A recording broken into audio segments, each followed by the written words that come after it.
Welcome, Blockhead traders. I must inform you that here at Blockhead Traders, we are not financial advisors. Nothing we say should be considered financial advice. Right here at Blockhead Traders, we offer our own thoughts and opinions on financial topics.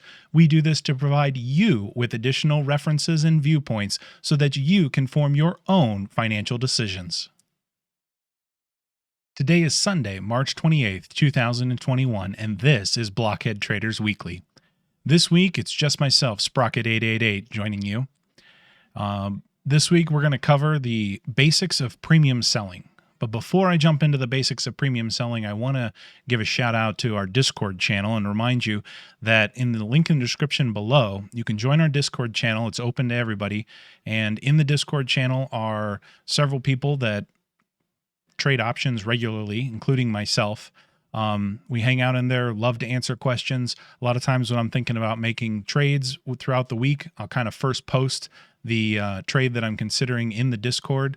Additionally, you're more than welcome to join the Discord to ask any questions that you might be wondering about. Several members in there have kind of asked questions about opening some of their first option trades or just looking for guidance or questions on different various topics of options trading. So let's jump into this week's topic. I've received some feedback from viewers about wanting to cover more of the basics, and some of the videos that I started out with maybe jumped a little bit too far into the pool. We have a wide range of viewers from more experience to zero experience. And I think in some of the first couple episodes, we left some of the viewers behind a little bit and wanting to catch up. So in this episode, we're going to kind of go back to the basics and take a look at selling options and premium from the perspective of the option seller. And the first thing to really start talking about here is what exactly is an option. So you might have heard the term option. A lot of times they're viewed by new traders as, oh, that's a risky thing that only hedge funds or professional traders or people like that might dabble in. And really, yes, those traders trade that just like those traders trade regular stock. It's just another vehicle of investment that you can use in the market. So one of the ways that I find is the easiest way to think about an option and to approach an option is to think of it a lot like a coupon. So most people are familiar with coupons. It's a piece of paper. It provides some value to you, the holder of the coupon.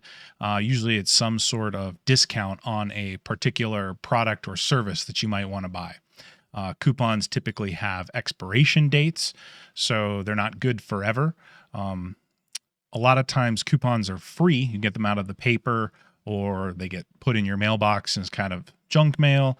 But there are certain coupons that you can actually pay money for through fundraisers and things like that might give you some special discount or privileged access to something. So let's try to think of the option as basically a coupon. And there's two main types of options that you're going to hear about. There are calls and puts. And the difference between the two from the perspective of the seller of the option, and the seller of the option is also known as the writer of the option. And if I were to write or sell a call, that basically gives the buyer, the person who purchases that coupon from me, the right, but not the obligation to turn in his coupon and say, hey, you now owe me 100 shares of company X that I wrote the option for. On the flip side, a put gives the option buyer the right to sell options or sell the underlying stock to the person that sold them the coupon. So the best way I can walk through this is let's just take an example, okay? So we're going to pick Mattel stock.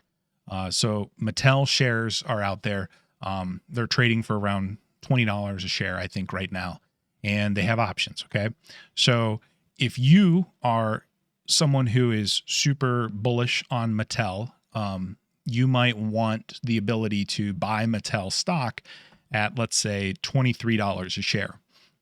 It's only $20 right now, but you think it's going to go up to $30, $40, but you're not sure yet. So you'd like to see it make that move first. before you actually buy the shares. So you would buy a call option. Okay. And what that would mean is you would pay somebody, in this case, myself, who is going to sell you the call option. You're going to pay me a premium to have the coupon, which will give you the right to purchase Mattel shares at $23, no matter what Mattel shares are trading at. And when you buy that coupon, you're going to have an expiration date associated with it. So the coupons aren't good forever. There's different time frames as when the coupon will expire.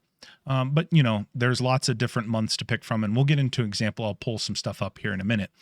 But let's say, hey, by the end of June, you believe Mattel is going to be over $23. Okay. So you might buy a June expiration coupon that says, I would like to buy Mattel shares at $23.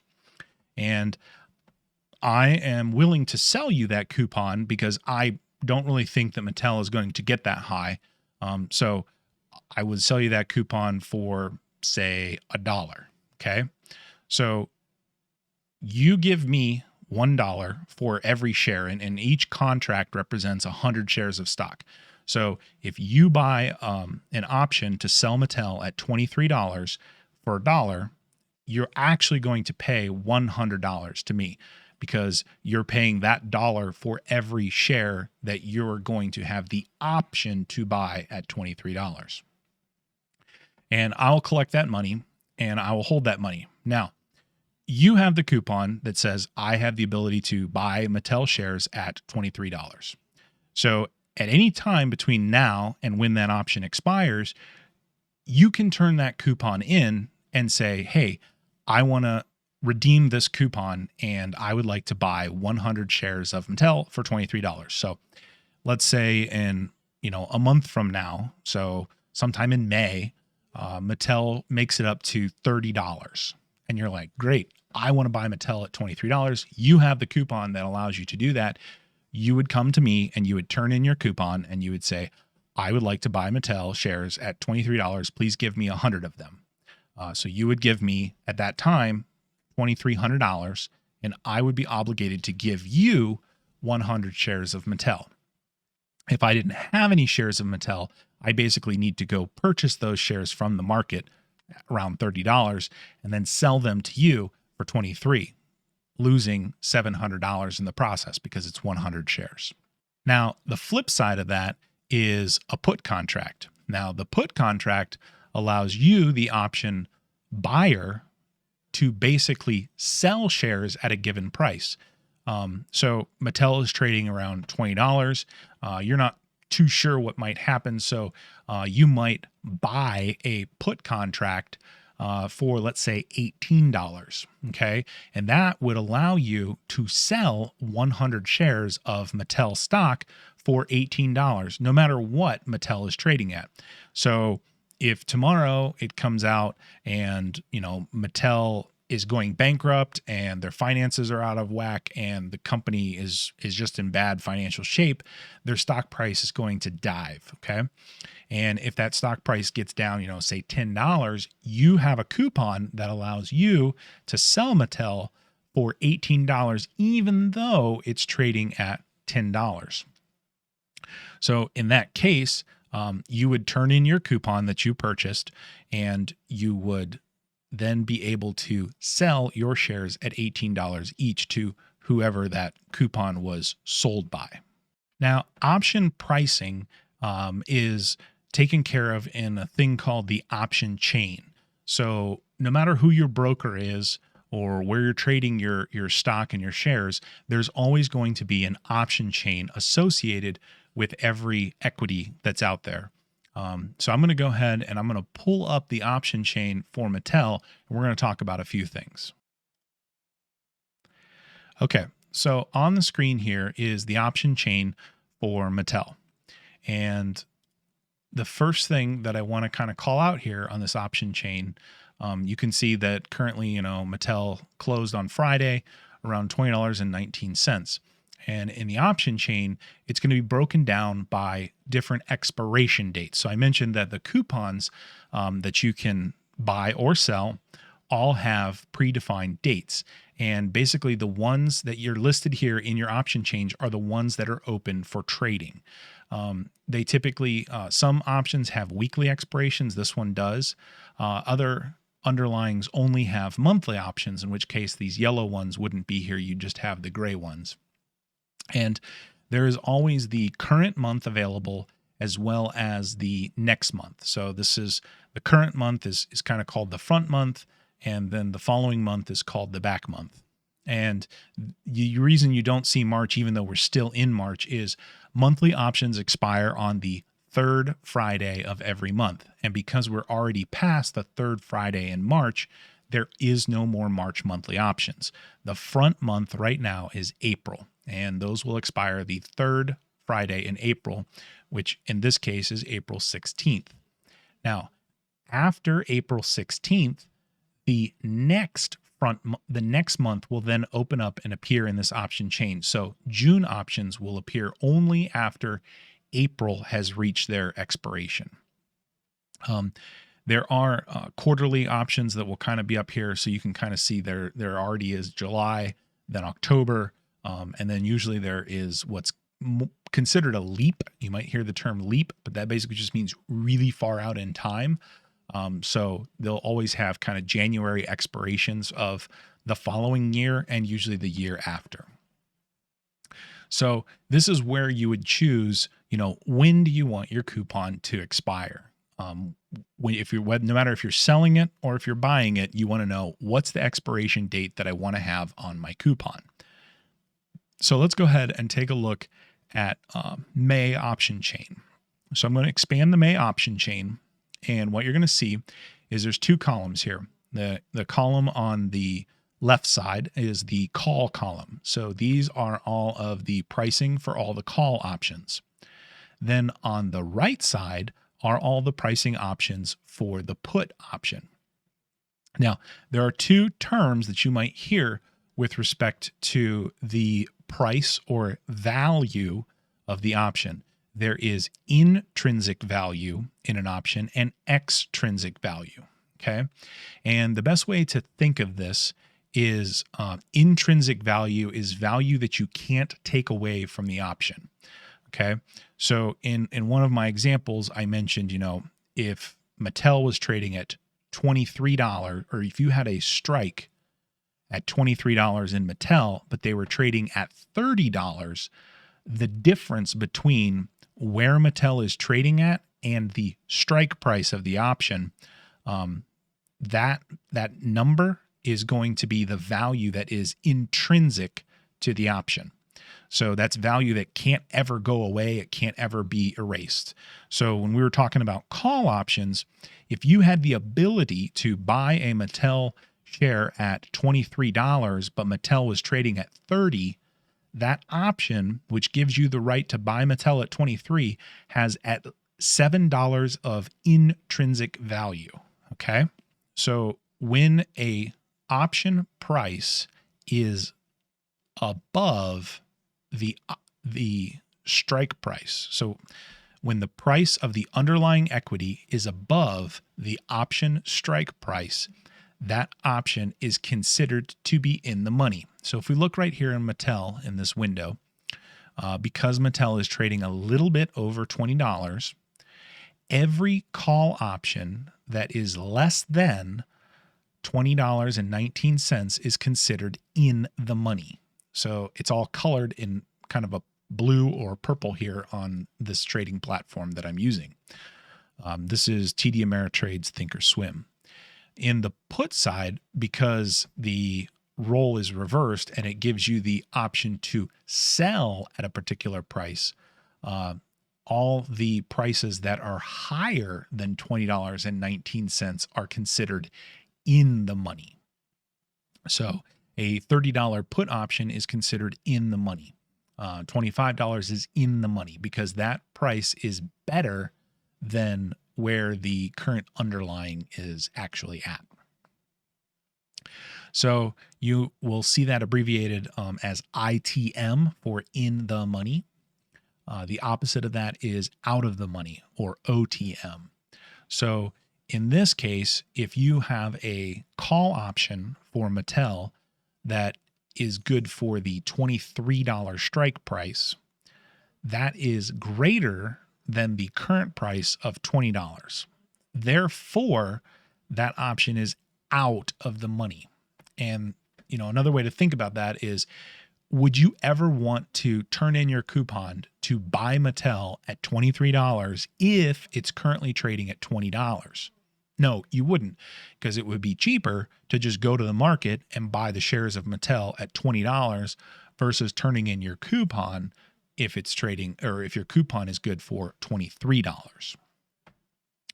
Likewise, on the put side, if Mattel is currently trading for $20, you wouldn't want to turn in your coupon to sell Mattel for $15 because you can go to the market and sell your shares at $20 right now. So it doesn't make any sense to sell your shares at $15 when it's trading at $20.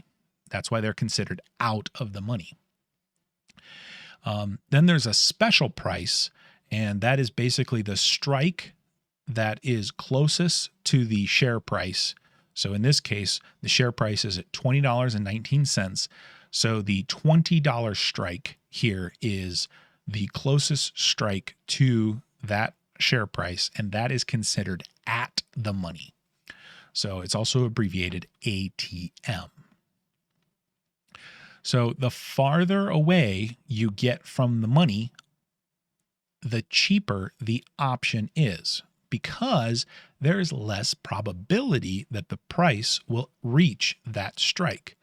So in between your call column and your put column is your strike price. So this is the price that your option is able to be executed at. So that's called the strike price. So for example, if you wanted to buy a call in Mattel at $23, like we mentioned, you might pay somewhere around 75 cents or so for that option. Now, if you bought a call out here at, say, $27, you might be able to get that for 10 cents. The reason it's so much cheaper is because you are farther away from the money, so there is less probability that the underlying price is going to make it that far. So the coupon doesn't have as much extrinsic value, okay? So remember, if the option is out of the money, it has zero intrinsic value. So every price of options that are out of the money, that entire price is extrinsic value. If I add intrinsic and extrinsic, this platform will kind of do this price for you, or this calculation for you. But as you get in the money with your options, there still is an extrinsic value piece to the price. So if we're at $20.19 and we come down to a 19 strike price, there's $1.19 of intrinsic value in that, because that's the difference from the price of Mattel at $20.19 and the $19 strike price is $1.19. So there is $1.19 of intrinsic value. So if you want to know what the extrinsic value is of that 19 strike price, you would take the price of the 19 strike option, subtract the $1.19 price, and you would have the extrinsic price. So you can see here that currently the 19, or at least on Friday at close, the 19 strike of Mattel was trading with a mid price of about $2.30. So there's $1.19 of intrinsic value. Therefore, there is about $1.11 in premium associated with that. And when I say in premium, that's basically the price you're paying to hold that coupon. Now, there's a lot of factors that go into the price of the option, and we're not really going to get into all those. They're known as the Greeks. You might hear them: theta, delta, vega, gamma, rho. There's a lot of complex modeling and pricing that goes in there that determines the price of the option. And we might get to that in a future video, but just know that there are two main components that determine the price of the option. Okay. That is the time to expiration, which is also that value sometimes referred to as theta. So theta is the time component of the price of an option. The other portion that determines the option price is the volatility of the underlying stock. So for stocks that don't move very much, think of, Coca-Cola, Pepsi, core, and a lot of energy stocks don't have a lot of volatility because they don't make a lot of movement. They either kind of move in really tight bands or things like that. Their volatility is going to be much lower. So what you're going to find is that the option prices don't have as much premium in them because there's less risk of that particular underlying moving very far distances. Stocks that are very volatile or basically move in really wide ranges. These are a lot of speculative stocks, a lot of growth stocks, tech stocks, things like that where, Tesla is a great example. They go up 10% one day, down 10% the next day, up 15% the next day. Those big ranges mean high volatility. So in those cases, the option premium or the extrinsic value is significantly higher than stocks that don't move very much. So if you have a stock that might go up 0.5% one day, down 0.5% the next day, and really trades in a real tight band, that volatility is much lower. So in this case, you can kind of think of this like insurance. So the more risk that there is in the particular stock moving very far, the higher the insurance premiums are that you're going to pay to buy that stock or buy that option. Conversely, if you are the seller, you can sell that option for a greater price because there is more risk for you, the option seller. So let's take a look at an example here. Let's use Mattel. And let's take a look at some of the profit and loss from an option buyer perspective and an option seller perspective. So the first one that we're going to pull up is, let's go ahead and use the 23 strike price of Mattel in May. And let's go ahead and look at buying that option. Okay.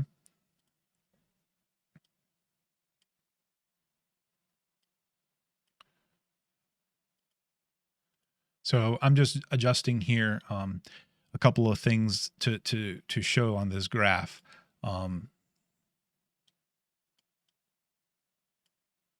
I'm changing the date up here to the day after the expiration of the option, so that in this band here, you can kind of see the probability of where that stock might end up come May 22nd. And what you'll see on this chart right here is you'll see kind of like a hockey looking stick. And basically what this is you see it start to kind of tick up here at $23. And the reason for that is 23 is your strike price, which means, this option doesn't have any value to you unless it gets above $23, okay? Because that's where this is a call option. So that means you can buy shares of Mattel, 100 of them, because we're dealing with one contract, above $23. So if Mattel gets to $25, you can buy Mattel for $23. So that's a $200 ramp up here. And you'll see this is a linear line because for every dollar that this goes up, you make $1, one more dollar. The reason that this is below zero down here is this is your loss. And basically, if you stay below $23, this option is worthless in May, at the end of May, because, if Mattel is trading less than $23 at the end of May, there's no value in this, because you're not going to turn this in and say, oh, please let me buy Mattel for a greater value than what it's actually trading at on the market. So what you can see here is your max risk is, in this case, $115, which is the price you're paying to buy this option. So remember, it's 100 shares. So you have to multiply the price of the option by every share. So that's $115. Now, the nice thing is that, if Mattel goes up to, $40, there's no limit to your profit when you are buying options. The one thing I want to call out here is the probability of this occurring. Okay. So the volatility in Mattel is basically indicating that there's this gray band. And what this gray band is basically one standard deviation. So at expiration, there is a one standard deviation chance that basically Mattel is going to fall in this range. So if we actually look and we move, so this is called a price slice. And if we move that price slice to your break even,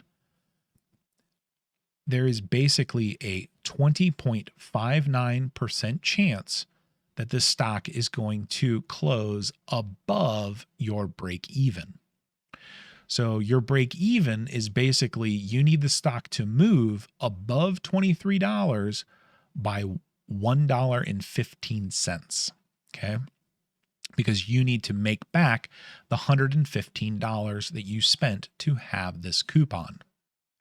Okay. So let's take a look at the other side of this trade as the option seller. So we are going to change our perspective to the option seller. And we are now selling that call option for $1.15. So this is the same option that the buyer just looked at, and you'll immediately see that the graph here is flipped, basically upside down is what it'll look like. And this is because we're now looking at the other side of the trade. Now on this side of the trade, the option seller is collecting this $115 the minute that transaction takes place. So as soon as the option buyer buys the option, the seller receives that $115. Now, that is the most money that they can make out of this trade, which is why that their profit starts off in the green, and it basically doesn't get any higher. Now, you will notice that it will go and fall off, because for the seller, there is no limit to their loss. So if that stock just keeps going up and up and up and up and up and up and up, that seller is obligated, no matter where that stock is, to sell that stock to the option buyer at 23. However, for everything under 23, that option is basically worthless, and the seller gets to keep that $115 no matter what. So because we've flipped the trade, you can basically now see that if you add up these bands here, there's basically an 80% chance that Mattel is going to finish or close in May expiration below $23. So you might be wondering, when you look at this, why would I ever want to sell an option? When you look at the buy option, it seems much safer, because your max loss is defined when you enter the trade at $115, and your gain is infinite. There's no max gain when you're buying options. So on the surface, you might look at that and say, wow, this is a much better deal to pursue option buying versus option selling. And that's true when you look at it that way. However, what you have to look at is the probability of the trade. And what you can kind of see here is that there is a very low probability to profit from this trade. Basically, you only have a 20% chance to profit from buying a Mattel call at 23, where the seller basically has an 80% chance of profit by selling that same Mattel call at $23 a share. And what I would add to this is the option buyer must be right in both magnitude and direction. So they need the stock not only to go up, but they need the stock to go up greater than about $4.19 from where it is, $4.15 from where it is now. So if it's currently trading at $20.19, they not only need the stock to go up, they need the stock to go up higher than $24.15.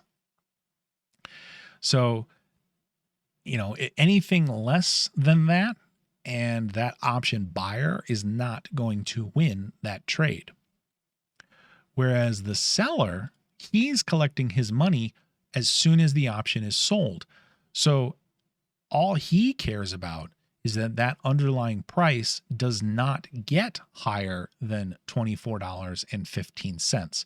So stocks basically can move in only three directions. They can go up, they can go down, or they can go nowhere, or basically trade sideways. In the option seller's case, you will make money if the stock in two of those three directions.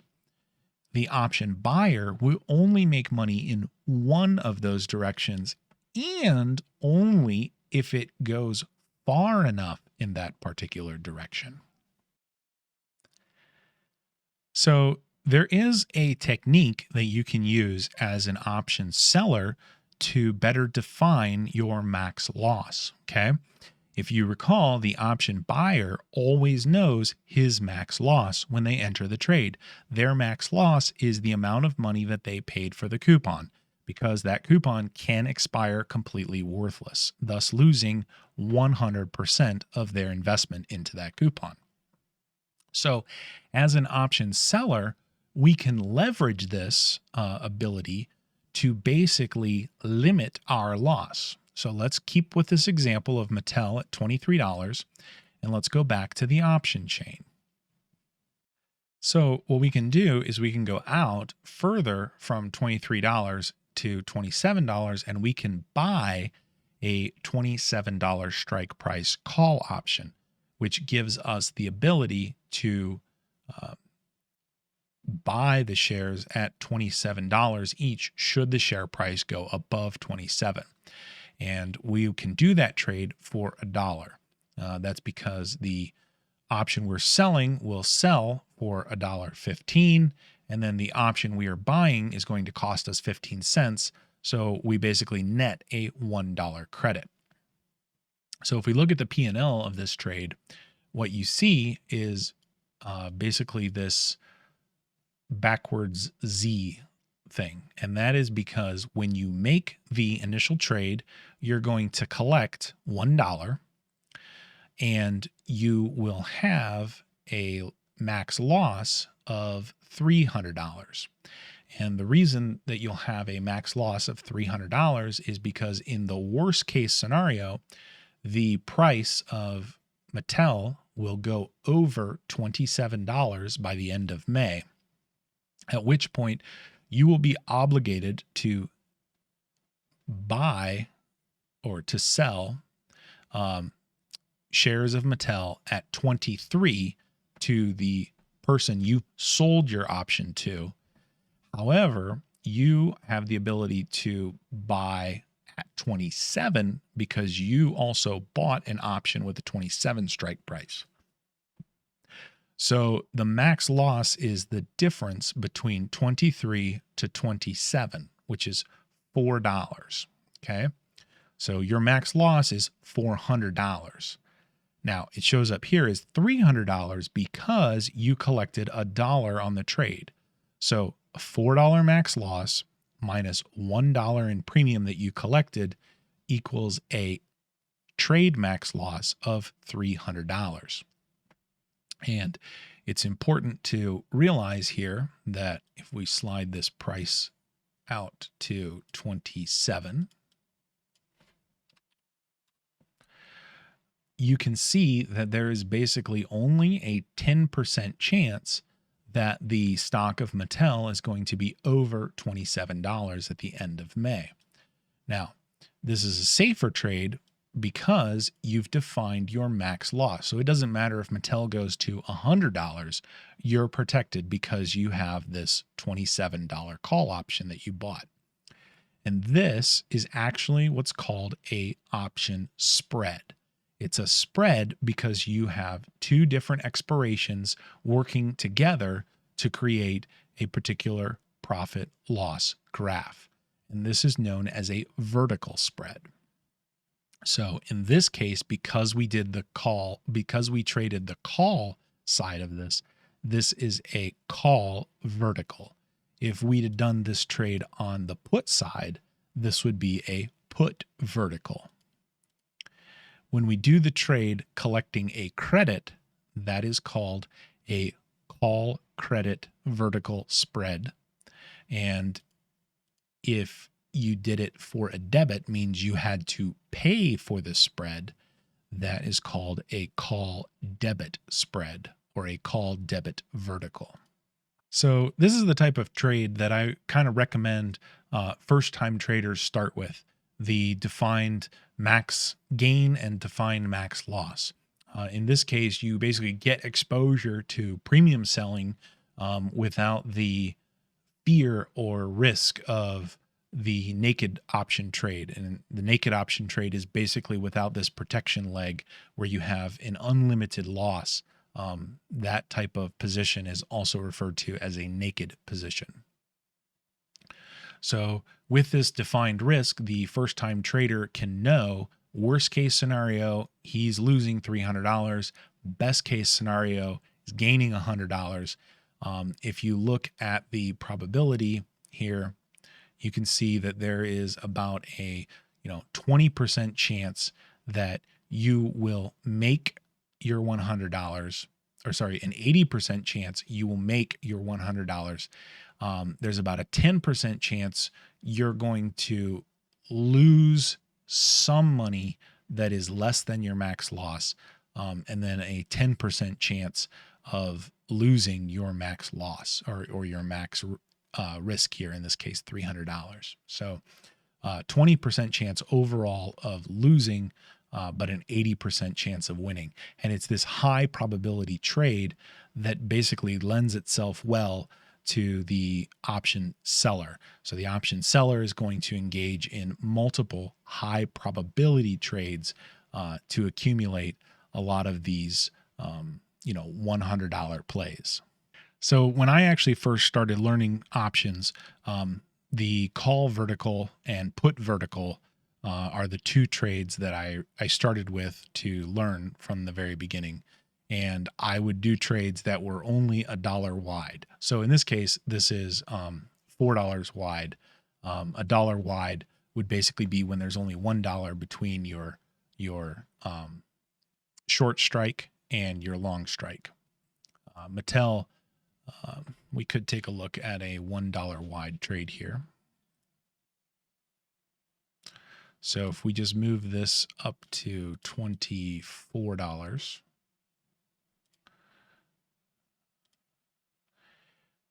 you can see here that we have a $1 wide, and basically we have a $50 max loss and a $50 max gain. Or sorry, $50 max loss, $50 max gain. And if we look at the probability here, get rid of this 27. And I will go ahead and get rid of the current price as well. So it's a 50-50 here on your max loss, max gain. But if you look at the probability, it's basically a 24% chance that you're going to lose money and a 76% chance that you're going to win money. So this is an interesting trade because you're risking just as much as you're making, but the probability of it happening is more tilted in your favor. So I also equate the premium selling and option buying to kind of like a casino. In a casino, the house would be the option seller, and at the end of the day, the house is going to win. And you may lose. The house loses spectacularly in some cases where somebody hits a jackpot. Some payout is extraordinarily large, but when you add everything up, the odds are tilted in the house's favor, that over enough occurrences, basically they will come out ahead. Sure, there's going to be 1, 2, 5, 7 times where the house is going to lose big, but there are going to be many, many, many more occurrences where the house wins in small wins. And that's really where the option selling comes in, is a lot of the tiny wins over time. And you will have the occasional large payout where the option seller will be obligated to pay out to the option buyer. And you can reduce the magnitude of that risk by trading in the verticals, where you are limiting your max loss. In this case, now you do have to cut into your gains to do that, because this protection leg is not free and you have to buy that protection. But as long as you do it in a way that makes sense, you can structure your trades such that you still have the high probability of occurrences to net a gain in your portfolio. So that's about it for this week's episode. This could have sparked a lot of questions for you. I just want to remind you that the link for the Discord is down below. Feel free to hop on the Discord, ask any questions to myself or anybody else in the trading lounge on the Discord. Would be happy to help you understand any confusion points you might have. I'm sure we're going to visit this basics topic multiple times because there's so much more to unpack here.